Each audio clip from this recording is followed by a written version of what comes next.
Right, but how do you justify reinterpreting that which is so literal in saying sell everything you own?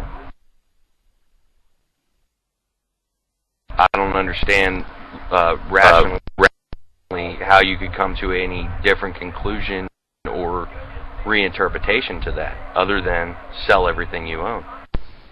Well, so your interpretation is that this is a empirical command to sell everything you own.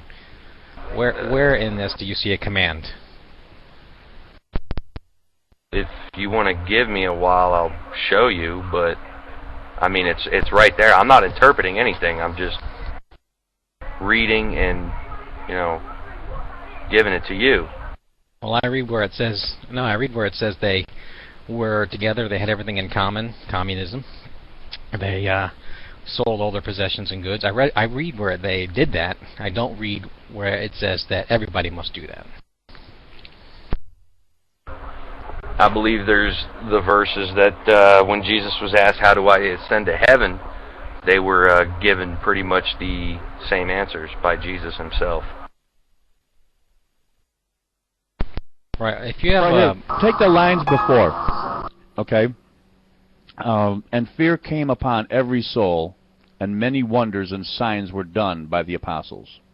So, if fears are being injected into this, okay, and signs that were done by the apostles, this is suggesting that you do this.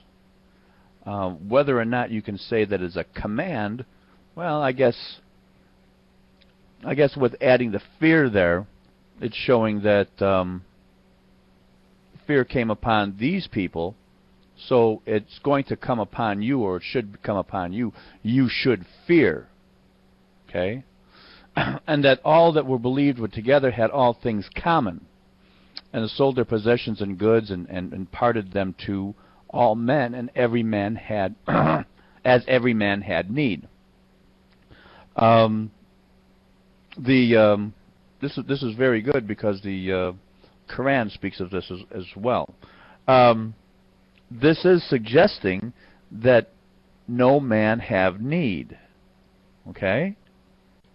To make sure that there's some type of equilibrium, like you said, communism or socialism. The commandment comes by the fear, the interjecting of fear into this. The apostles, these are many wonders and signs that were done by the apostles to show that this is some type of righteous activity, not just backed up by fear that you should be fearing if you don't do this, but that it is the right thing to do.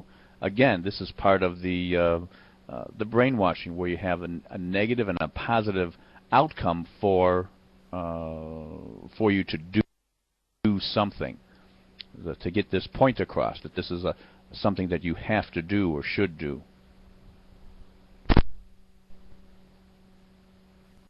Okay, this might be my own interpretation on this, but it's relevant when you guys were talking about that dude who didn't give all his money to the church and God struck him down right there. In that passage it said the fear came upon him, and I believe that when they talk about the fear, it's the fear of God, as in they felt the presence of God, and that was the fear that they were speaking of. Well, Rich Rodriguez was suggesting that the people actually killed him. It wasn't that he died of a heart attack or from the fear of God. It's suggested elsewhere in the Bible that the old traditions be adhered to when something against God is done. These old traditions are to kill the person, to stone them. So I would suggest possibly here as well that fear came upon every soul. That it wasn't necessarily that people were going to be killed, but the fear of them being killed because of this nature. That your soul would have fear, so that your body would not actually, that your physicality wouldn't get stoned, that your soul would be in such fear that you wouldn't do things that would be outside of this directive. Yeah, I follow your meaning.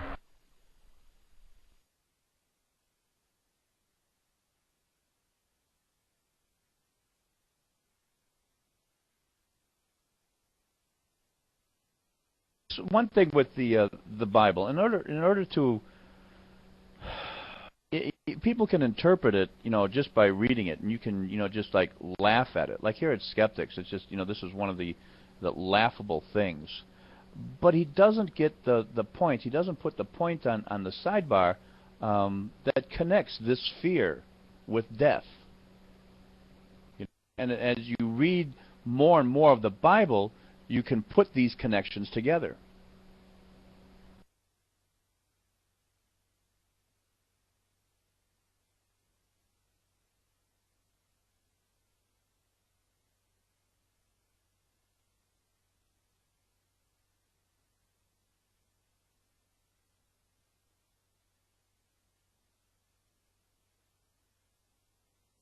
But once again, Credos, the fear of the soul seems to be suggesting that if you don't do something, that you should be afraid of death, that there is death to come your way, that if you go against God's word, dying the death will be upon you.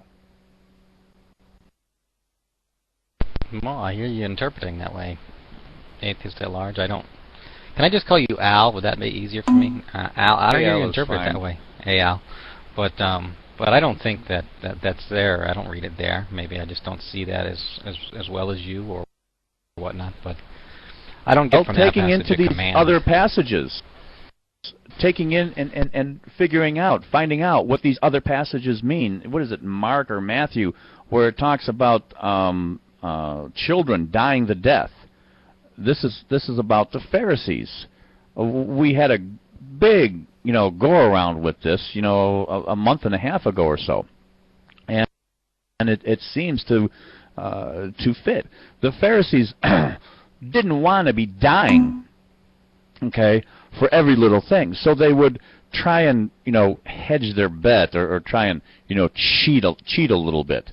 So that when they gave to the monks, when they gave their land to the monks, that which they would inherit from their parents, okay, these children would be of inheritable age, they would be adults, but they would still work the land so that they could make a living or, eat. Jesus comes along and says, why do you forsake your old traditions, and you forsake mine, meaning that why are you, not giving unto me everything, and then when you don't, your old traditions are to kill. Why are you doing this? Why are you cheating? So, and that's dying the death, and that refers to Deuteronomy. I believe it's in Deuteronomy where you stone people for this, that, and anything and everything.